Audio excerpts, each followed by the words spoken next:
Chapter 2: Beauty, the Manifestation of Reality. 1. Or Impoverished Experience. Beauty is notoriously elusive, and not simply because it is difficult finding agreement among people of different cultures, say, or even individuals in the same culture, about whether one thing or another is beautiful. De gustibus non est disputandum. Even more fundamentally, it is because there does not seem to be any single widely accepted definition of what beauty is in the first place. The extent to which this impression is altogether true is a question we may leave aside for the moment.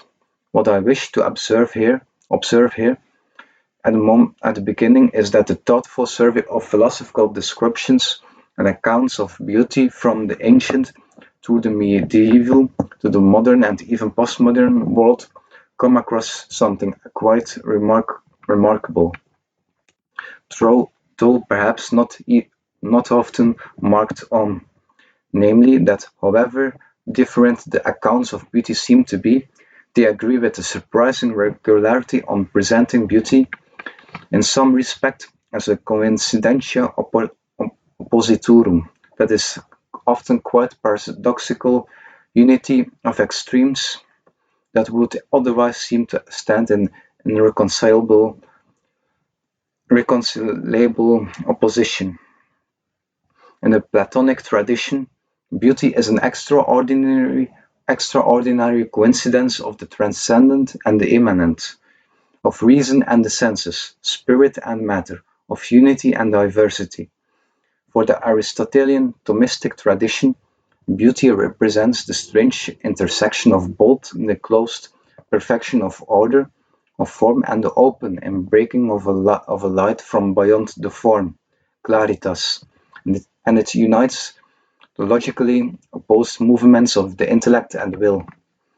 In modern era, it is especially the Germans who have reflected philosophically on the nature of beauty in this regard. For Kant, beauty is simultaneously subjective and universal. It involves reason, but is not a matter of concepts. It is both free and necessary. It satisfies one's nature, but is essentially disinterested. For Schelling, beauty is a finite representation of the infinite. For Hegel, it is the sensible manifestation of rational truth, and so the essentially relative expression of what is essentially absolute.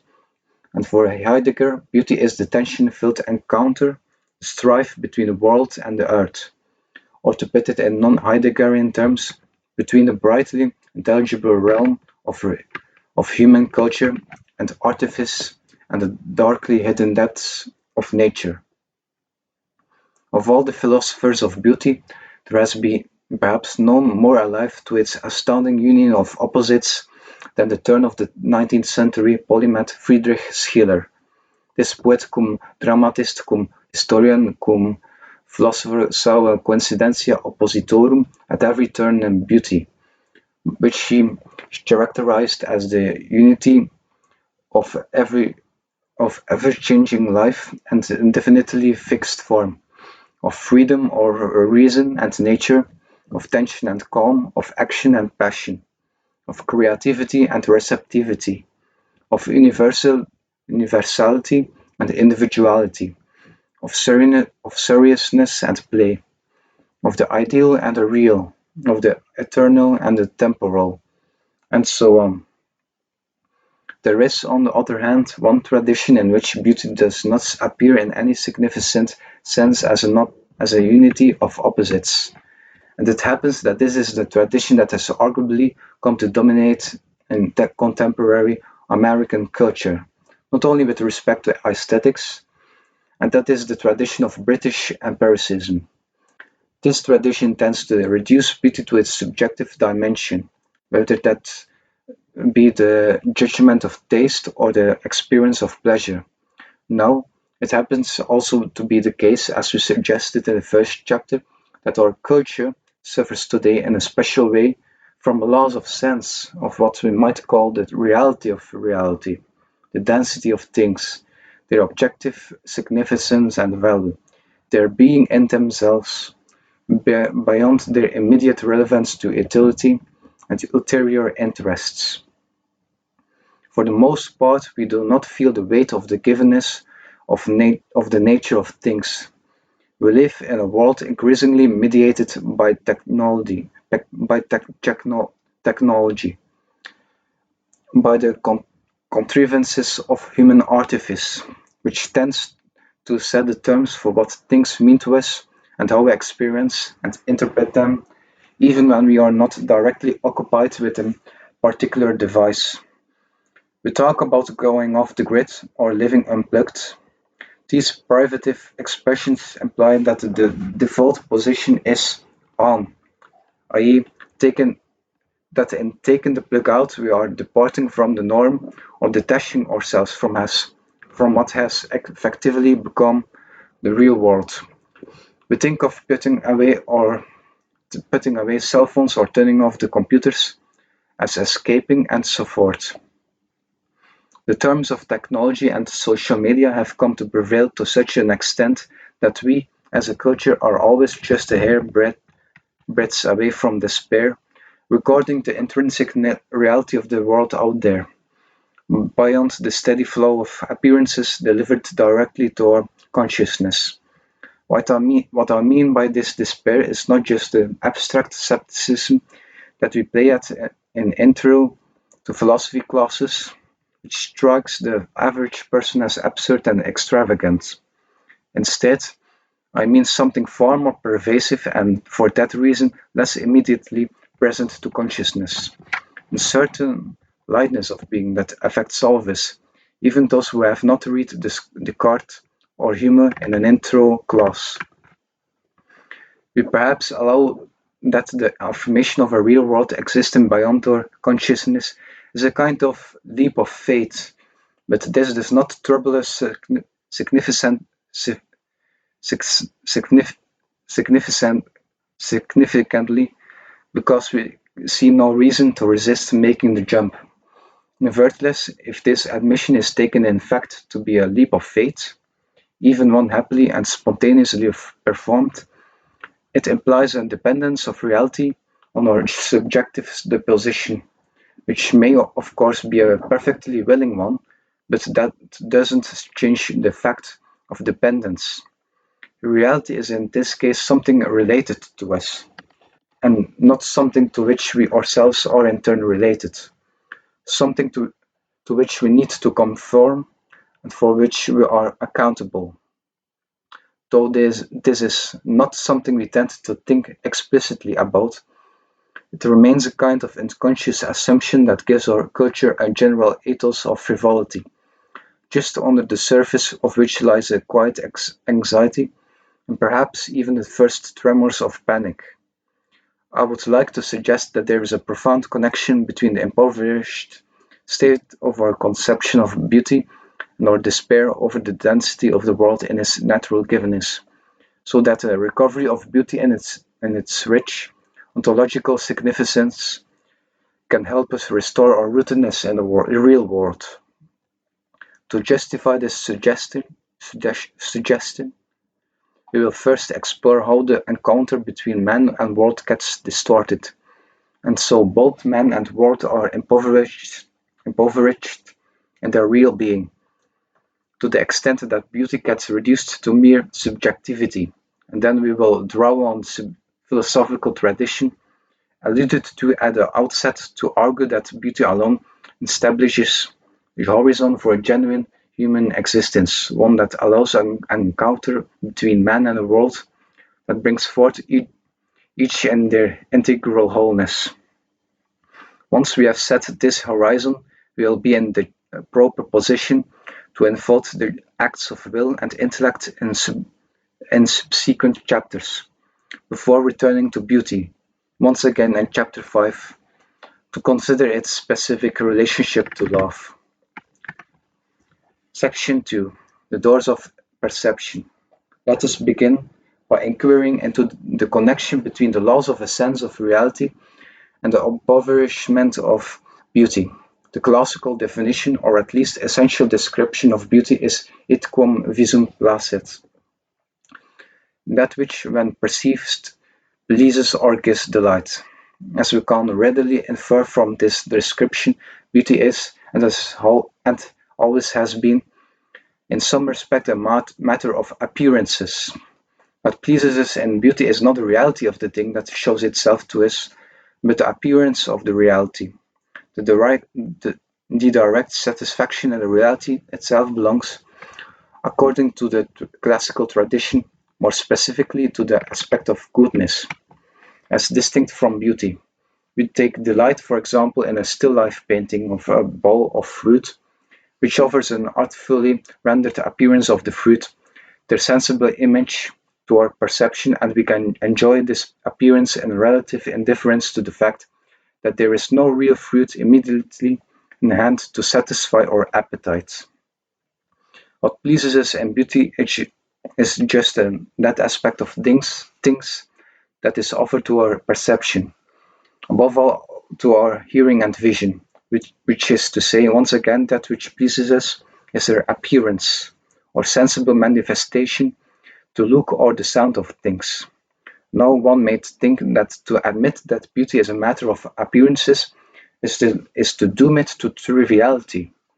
Doesn't this understanding make beauty superficial by definition, insofar as it locates beauty, so to speak, precisely on the surface, the superficies of things? We all have learned, both in literature and in life experience, to take offense at those characters who are more concerned about the way things look than the way they really are, or who self-indulgently surround themselves with what is pretty, encasing themselves in a cocoon of cosmetic comfort from which they never intend to emerge to face the sometimes cold light of reality. Aristotle articulates the common sense truth that it is better to aim at reality than at appearance, which would seem to indicate the superiority of intrinsic goodness or truth over beauty. Too great a concern for beautiful appearances, we all say, is vanity. If beauty is a matter of mere physical appearances, it seems also to present a tool of manipulation, that by which we use one another, at best reciprocally. To love a person's beauty, it seems, is to love his or her skin, the body, rather than the soul. So again, we ask, is beauty essentially superficial, so that concern for beauty would be egotistical and self-indulgent? That is precisely the question. If we believe that beauty's being a matter of appearances makes it irredeemably superficial, you are taking for granted that appearances are themselves superficial and without meaning. But there is quite a bit of stake if you simply concede this. At this point, I would like to propose a thesis which will undergird the rest of our reflections in this chapter, namely, that beauty offers a kind of paradigm of appearance and so perception, which is to say that it represents appearance as perfected, isolated in its purity, you might say. To put it another way, but beauty captures the essence of both appearance and perception, its appearanceness. This is not an arbitrary thesis. The word we tend to associate with beauty, and especially with the philosophy thereof, namely aesthetics, comes of course from the Greek word aesthetis, which simply means perception in a rather generic sense. But the word was adopted in the mid-18th century in a more modern connotation that associates it with beauty. It initially retained the general sense of perception. Thus, the philosophical study of beauty grew out of the study of what it means to perceive in general, which is in turn simply the subjective side of study of what it means to appear, or whether it is experience. appearance. The reason it is important to recall the original sense of aesthetics becomes evident in what is an implication of the status state above. The way we interpret beauty, the disposition we adopt toward it, has a profound bearing on how we interpret appearance and perception generally. If we add, if we add to this the widely accepted belief that our primary, if not sole, access to reality comes through the windows or doors of our senses, it follows that the way we interpret beauty bears in a literally foundational way on our relationship to reality simply. It is in light of this implication that we can see the connection between the impoverishment of the notion of beauty and the loss of a sense of reality. It is considered a truism today that beauty is in the eye of the beholder. Behind this statement, as I suggested earlier, lies a development in the philosophy of beauty that occurred in British thinkers of the 18th century, who represented what has come to be called the philosophy of empiricism, founded most directly by John Locke in his path-breaking work on the essay concerning human understanding. In this essay, Locke gave an account of the origin of our ideas and sense experience, which, inspired significantly by the new science of his time, he interpreted essentially as events occurring in the brain, so to speak, as a result of external stimuli. Following along Locke's path, the British aestheticians came to interpret beauty in a way that departed radically from the classical tradition, which saw beauty as a transcendental property of beings. For the empiricists, by contrast, beauty, to use Hume's oft-quoted words, is no quality in things themselves. It exists only in the mind that contemplates it. In other words, beauty has no objective reality, but exists principally as a sensation of pleasure that occurs in our perceiving apparatus.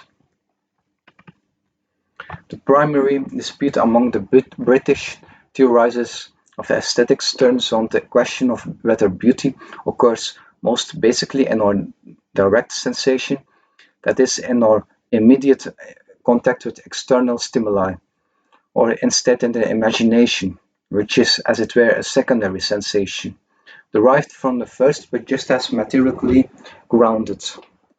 But they virtually all agreed it is essentially something subjective, even if they sought to determine more or less objective rules to provide the standard for the judgment of taste. When we call something beautiful from this perspective, we are talking more basically about ourselves than about the reality in the world.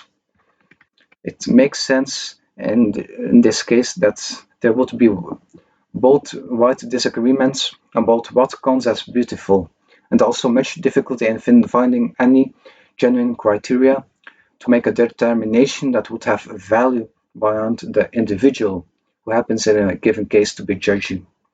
This is one of the many problems that Kant inherited through David Hume, which Kant sought to solve, as he did the more general epistemological problems, by an appeal not to any subjective reality but to the a priori structures of the mind. Many people credit Kant, in this respect, with introducing the break from natural form that enabled the development of abstract art.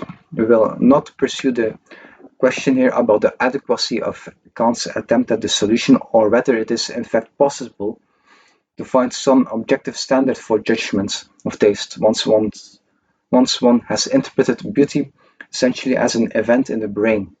Indeed, if beauty is nothing more than a subjective feeling of pleasure which occurs under certain conditions, then the question concerning objective standards loses any real urgency. It seems to me that if the question was still posed with such zeal in the 18th and 19th centuries, it is due to a lingering sense that beauty is in fact something important, more than a mere turning of a screw in our mental machinery, If this is true, then the fact that people today seem less inclined to fight about judgments of taste and show little interest in persuading others about what is beautiful or learning to make good judgments, indicating and forming what their tastes, is something that could cause us great alarm. Or alarm ought to grow exponentially if it is in fact true that the way we experience and interpret beauty reveals an understanding of our disposition towards reality in general. In this case, to lose a sense of beauty's connection to reality is, I suggest, to lose a sense of the reality of reality tout court. How exactly does this follow? We noted earlier that appearance is, so to speak, the flip side of perception. In perception, a thing presents itself to our senses, which is to say that it shows or manifests itself. In beauty, reality makes an appearance. Perception, in other words, is the reception of appearance, which means it is the reception of a thing precisely in its showing of itself. Here, the mode of perception includes in a certain respect a relatedness to the object that appears. What is perceived is not simply some abstracted content, a packet of information, so to speak, but along with the content, the co-presence of the origin. This co-presence will turn out to be especially significant in relation to our acts of will and intellect, as we will explain in subsequent chapters. If we interpret beauty as nothing more than a mental feeling, so to speak, then this has implications for the meaning of appearance more generally. Specifically, it implies an extrication of experience from its source, a denial that appearance is the self-showing of an actually existing thing, that is the revelation of a reality. By virtue of this separation, the appearance of beauty becomes at best a mere sign, incidentally related to some cause in the world, which happens to trigger the experience but otherwise has no intrinsic relationship to its content. The connection to the origin is in this case altogether severed. The reality no longer has any bearing whatsoever on the appearance, which means that the appearance becomes, in some sense, a reality in its own right, without a meaningful relationship to anything else in its form. If beauty has no relationship to reality, what does this imply for our perception of the world more generally? The emptiness of perception, the lack of co-presence of the origin, does not include the possibility of our taking the various events in our brain as communicating some information about the world, which turns out to be useful or indeed indispensable for our capacity to navigate things, to move around in the world, and to interact with one another. But there is nevertheless in this interpretation no encounter with the world, no intimate contact, no real communication between the self and its other, in either direction. Precisely this emptiness, this sterility that evokes the ethos of despair we discussed at the outset. Even if I unquestionably trust that when I move my feet forward and set it down, it will land on the solid ground and advance me a step further, and even if I have no doubt at all that if I put my hand over the candle flame, it will be only a second or two before I begin to feel a searing pain, nevertheless. If there are but physically effect signs referring, but perhaps some causal necessity to certain future sensations. There is no encounter with the world occurring in this or any other perception. Such certainty, however unshakably it may be, is perfectly compatible with a deep despair concerning the reality of the world. David Hume, who located beauty as we saw in the mind, said that we never really advance a step beyond ourselves, i.e., outside the confines of our own subjectivity. Beauty, also for Hume, turns out to present itself as the paradigm for what is generally true about our experience of the world, as we discover when we consider his description of that experience. According to the Scottish philosopher, nothing can ever be present to the mind but an image of our perception, and the senses are only the inlets through which these images are conveyed, without being able to produce any immediate intercourse between the mind and the object.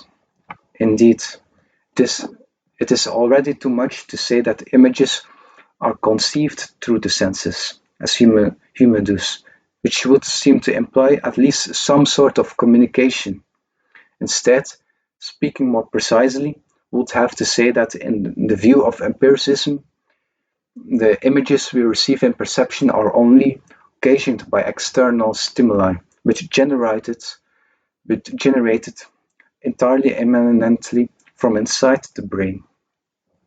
Here there is a self-produced content that does not include implicitly within itself the presence of a source beyond consciousness. We are not in the world, and the world is not in us. In fact, there is no world in any meaningful sense.